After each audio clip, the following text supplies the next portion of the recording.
Hello, and thank you for taking the time to allow me to share my research findings. Now, I've titled this presentation Trust in Professional Services, as I feel that the findings have implications not just for trust in the public accountant SME client relationship, but also the broader professional services sphere. I've been long interested in business relationships, what makes them work, what doesn't, and trust is an important part of this puzzle. Now, scholars before me have confirmed that trust is an antecedent or determinant of client commitment and loyalty, so therefore obviously very, very important. Now, my particular interest in trust was piqued very early in my business advisory career. As you might imagine, public accountants are an important referral source in my line of work.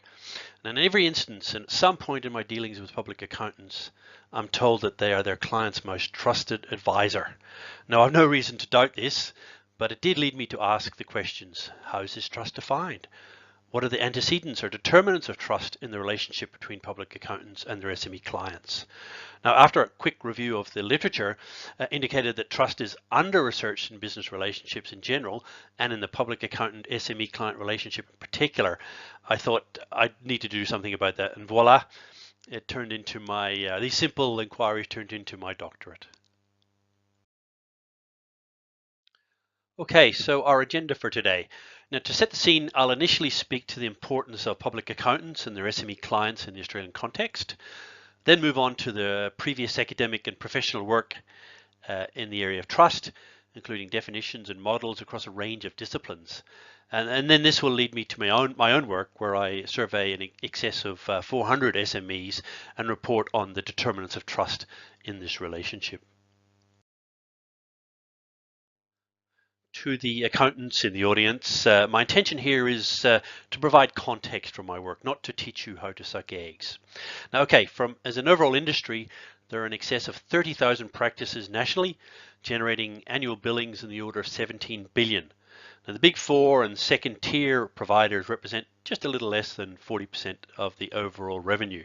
Now, my interest lies specifically in the public accountancy practices which service SMEs in particular, so that fundamentally my client base, which I've identified broadly as third tier and beyond. A review of the academic and professional literature highlights some of the characteristics and challenges of the profession, as indicated by the recognized professional accounting bodies, academics, and other industry participants and observers, some of which you'll see summarized here today.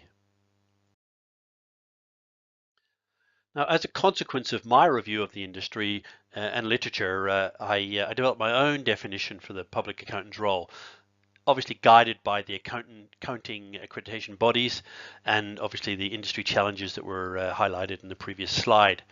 Now, I also introduced the distinction between conformance services and performance services as important elements of the public accountant role. Now, I'll talk more on this later as I review the prior trust definitions and models. Having reviewed Australia's public accountancy sector, its broad scale, scope and challenges, I now move on to their SME clients. Now, the ABS definition for small businesses are those with fewer than 20 employees, and with medium-sized businesses between 20 to fewer than 200 employees. Now, in Australia, SMEs are by far and away the biggest in terms of sheer numbers, SME enterprises that is, with about 2 million enterprises employing about 70% of the overall Australian workforce and contributing some 55% of our overall GDP. Some key SME challenges are summarized in the final bullet point.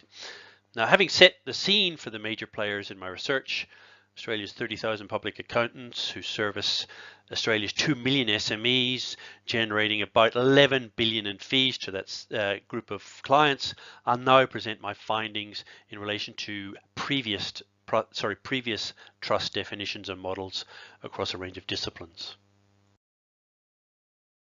Now, in my review of the previous work, scholarly work on trust definitions and models, this work started quite generally, looking at trust across a whole range of disciplines, social psychology, philosophy, economics, marketing and business, and ultimately focusing in on a definition of trust and a model to describe the same for the public accountant SME client relationship.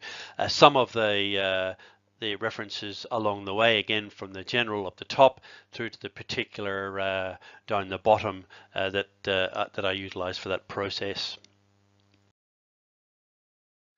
Ladies and gents, the distillation of the prior academic work on trust leads to this generic model of trust, which is further finessed in the coming slides. Now, this model already highlights what I'll refer to as the multidimensionality of trust, consisting in this instance of person or relationship related variables, as you'll see up the top left there, and offer related variables. So trust isn't just trust.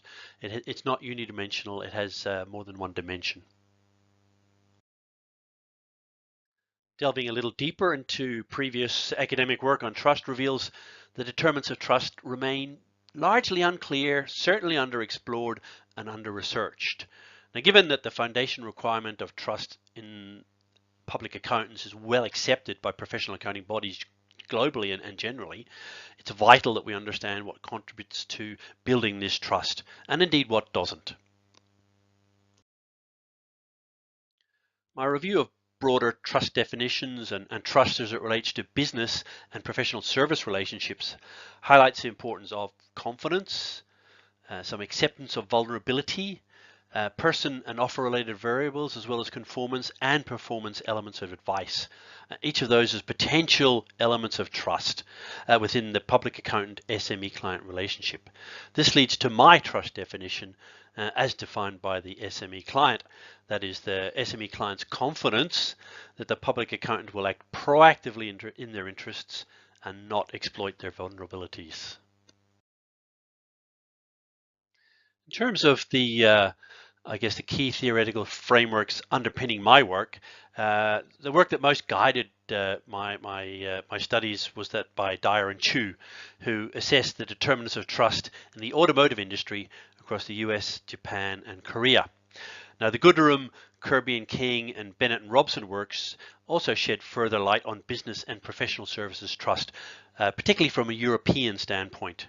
Now, from the Australian perspective, the work of Blackburn, Carey, and Januski provides further insights on potential antecedents of trust. Now, each of these works contributed the building blocks for my own trust model for empirical testing within the Australian public accountant SME client context. All right, now we move on to my own trust model, which acknowledges, as we mentioned earlier, both relationship-related and offer-related variables. And you can see that shown there in the two broader boxes on the right-hand side. The basic hypotheses are highlighted, speaking to potentially the length of the relationship, the degree of face-to-face interaction, the broader relationship, personal and commercial, provision of conformance and performance-related services, the accountant's accreditation body, and practice size. Now, all of these were tested to assess their potential impact on SME trust in the relationship. Okay, I won't bore you here with the specifics other than to say that my chosen methodology ensured statistical rigor. That's not too heavy, is it? Now, to gather the information required, I developed and presented a web-based questionnaire, and it was completed by in excess of 400 SMEs across all Australian states and territories. We're broadly representative of Australia's ANZIC, ANZ, SIC industry codes. The split between metropolitan and regional was also largely in line with the overall Australian industry, and finally, ultimately, the gender splits between male and female SME business leaders. Now, all the reviewed prior empirical work in this area identifies trust as unidimensional. That is, trust is trust. Now, this is despite the fact that many prior trust definitions highlight trust multidimensionality. Now, my own work highlights and reinforces this trust multidimensionality with elements relating to confidence, as you'll see here on the graphic, proactivity, and vulnerability. Now this appears to be the first scholarly work to make these important trust element distinctions. So that is, trust isn't just trust.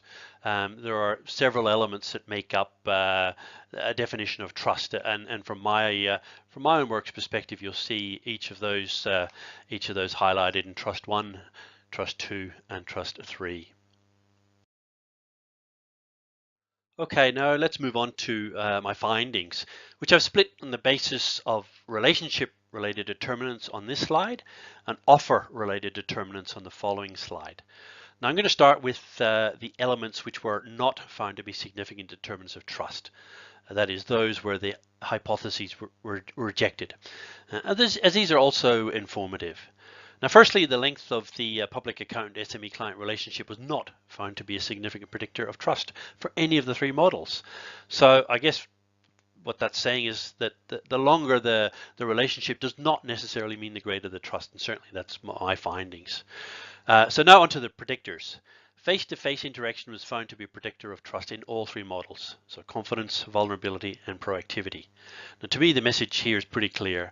For those public accountants chained to their desks, time to go out and see your clients. Now, this assertion is also supported by the qualitative questionnaire responses and my own, I guess, what I would call anecdotal experience in the industry. Now, similarly, the level of engagement with clients was also found to be a strong contributor to trust and possibly reinforced by a strong face-to-face contact. It's also important to note that the overall relationship-related elements, not offer-related elements, were found to be the most significant predictors of trust. Now I'm going to repeat that. Relationship-related elements, not offer-related elements, were found to be the most significant predictors of trust. So this deserves some reflection. So the most significant contributors to public accountant SME client trust are not what you do for your clients, but how you do it. Okay, so now let's have a look at some of the determinants in relation to offer-related characteristics. Now, whilst these potential trust predictors are not as strong as relationship-related determinants, they remain important, particularly when we consider which of these elements are significant. Now, as before, I'll start with the elements which don't predict trust. Firstly, and potentially controversially, the provision of compliance or conformance-related services was not found to contribute to trust. Now, I'm going to say that again. The provision of compliance or conformance-related services was not found to contribute to the growth of trust.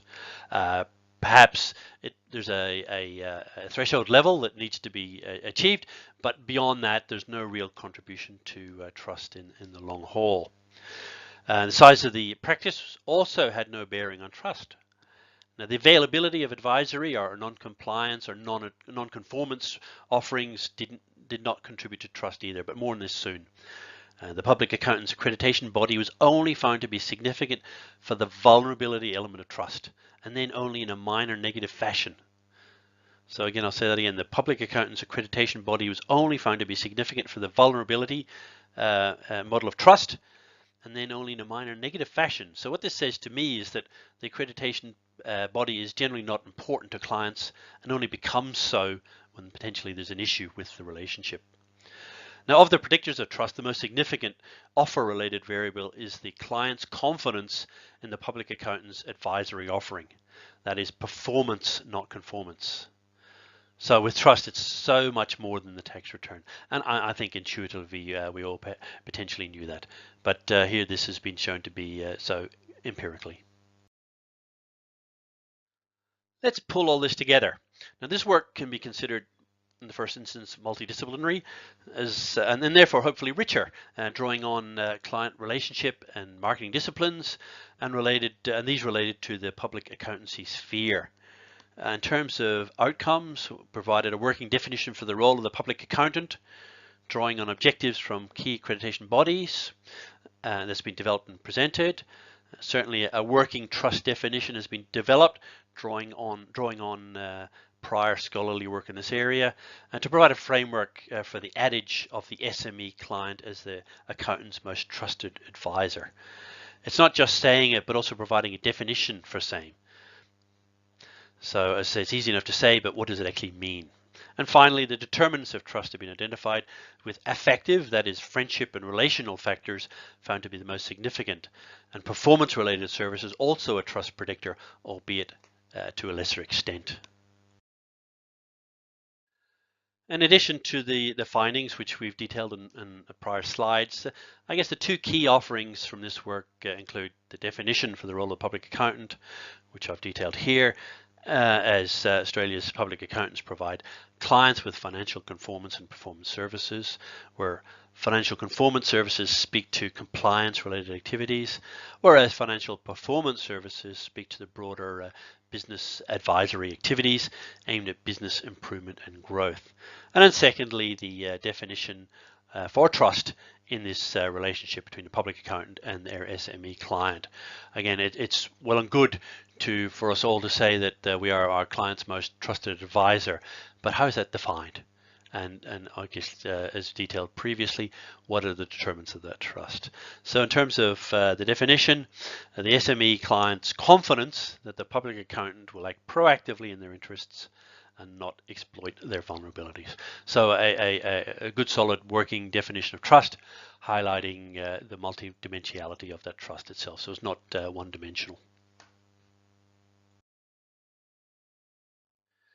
My research work appears to be the first academic effort to assess the determinants of trust and the important relationship between Australia's public accountants and their SME clients. Now, thus making an effort to quantify the old adage of the accountant as the SME's most trusted advisor. Now, the findings in relation to the importance of relationship management and performance-related advice are likely to have implications for practitioners certainly, accreditation bodies, SME clients, and academia alike. Now, further, whilst this work views trust through the prism of the public accountant SME client lens, there may also be implications for other professional service firms, legal firms, other generalist consulting firms and the like, and how they may well develop trust with their own clients. Ladies and gents, should you wish to explore trust and professional services further, I offer the following valuable references across the coming 3 pages. Here,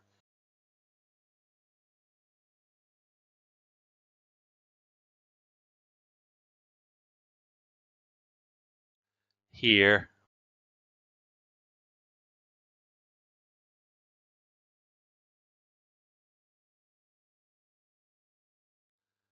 and finally here.